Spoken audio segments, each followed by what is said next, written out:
रात के करीब 11:30 बज रहे थे। संतोष अपने कमरे में सो रहा था, तभी अचानक उसकी मालकिन उसके कमरे में आई और फिर उसके पप्पू के साथ खेलने लगी।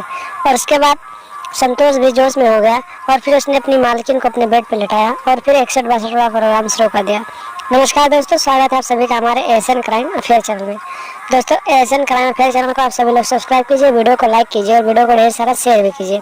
दोस्तों, चलती जवानी और बेलगाम हवस की ये कहानी कानपुर से सामने आई है, जहाँ पर एक संतोष नाम का व्यक्ति रहता था जिसकी उम्र लगभग 32 साल थी। उसकी शादी हो गई थी, उसके पास 2 बच्चे थे और वो अपने घर की बदहाली को दूर करने के लिए देहरादून में जाकर पैसे कमाने लगा।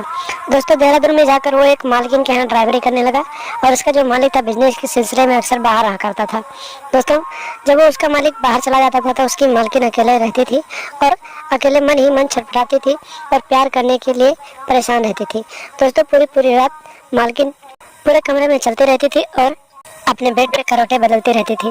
दोस्तों, जब संतोष उस मालकिन के यहाँ ड्राइवरी करने लगा तो मालकिन ने जब संतोष को देखा, जब संतोष का गठीला बदन देखा और हट्टा कट्टा संतोष को देखा, तो फिर उसने संतोष के साथ रात रंगीन करने के बारे में सोचने लगी और फिर लगातार संतोष के ऊपर डोरे डालने लगी। लेकिन संतोष जब भी ये इशारे देखता था तो अपनी पत्नी के बारे में सोचता था और सोचता था कि अगर मैंने इसके साथ कुछ गलत किया तो फिर मेरी नौकरी का क्या होगा, मेरे घर का क्या होगा, मेरे बच्चों का क्या होगा। लेकिन दोस्तों, एक दिन की बात है, रात के करीब 11 बज रहे थे। संतोष अपने कमरे में सो रहा था और संतोष अपना दरवाजा बंद करना भूल गया। तभी अचानक उसकी जो मालकिन थी वो उसके कमरे में आ गई और फिर उसके पप्पू के साथ खेलने लगी।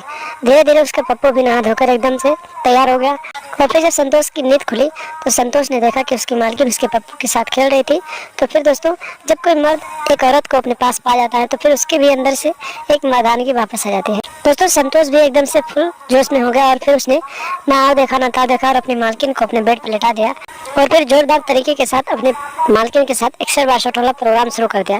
दोस्तों, अपनी मालकिन को अपने घोड़े पर बिठाकर संतोष इस तरह से घुड़सवारी करवा रहा था कि मालकिन जोर जोर से चिल्ला रही थी और कह रही थी कि बहुत अच्छा लग रहा है, तुम्हारा घोड़ा एकदम बहुत ही तंदुरुस्त है, लगातार तुम्हारे घोड़े पे घुड़सवारी करने में मुझे बहुत मजा आ रहा है और जोरदार तरीके से घुड़सवारी करवाओ।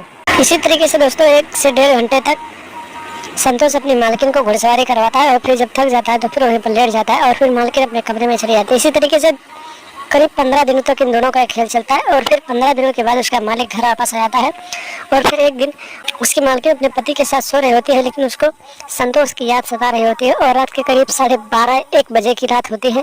मालकिन अपने कमरे से उठती है और संतोष के कमरे में पहुंच जाती है और फिर तभी अचानक उसके पति की नींद खुल जाती है और उसका पति वहां पर पहुंच जाता है। अपनी पत्नी को खोजते खोजते उसका पति जब संतोष के कमरे पहुंचता है तो फिर वहां का नजारा देखने के बाद उसके पैरों तले जमीन खिसक जाती है। वो देखता है उसकी पत्नी बिना कपड़ों के अपने नौकर के घोड़े पे बैठी हुई है और घुड़सवारी करवा रही है। इतना नजारा देखने के बाद उसका पति गुस्से से लाल हो जाता है और फिर वो संतोष के साथ मारपीट करने लगता है। इन दोनों का मारपीट इतना आगे बढ़ जाता है कि संतोष जो होता है गुस्से में आकर अपने मालिक का गला दबा देता है और मौके पर ही उसे मौत के घाट उतार देता है और फिर आधी रात को ही वहाँ से फरार हो जाता है। उसके बाद जब सुबह होती है तो मालकिन बताती है कि न जाने क्या हुआ, इनको कल रात को आए थे और अचानक इनको हार्ट अटैक आया और इनकी मौत हो गई। उसके बाद दोस्तों ये मामला किसी को पता नहीं चलता और फिर जो मालकिन होती है अपने पति का अंतिम संस्कार करवा देती है और फिर बाद में संतोष को अपने वहाँ बुलाकर लगातार उसके साथ रंगोलियाँ मना रही होती है। तो दोस्तों, ऐसी औरतों से सावधान रहें। अगर कहीं भी आप पैसे कमाने बाहर जा रहे हैं तो ऐसी औरतों से दूरी बनाकर रखें, क्योंकि ये लोग अपना काम निकालने के बाद आपकी ज़िंदगी को बर्बाद कर देंगे और कहीं ना कहीं आप भी अपनी जान से हाथ धो बैठोगे। तो दोस्तों, सावधान रहें, सतर्क रहें और लगातार हमारे साथ बने रहें। हमारे चैनल को सब्सक्राइब कर लें और हमेशा देखते रहें एशियन क्राइम अफेयर।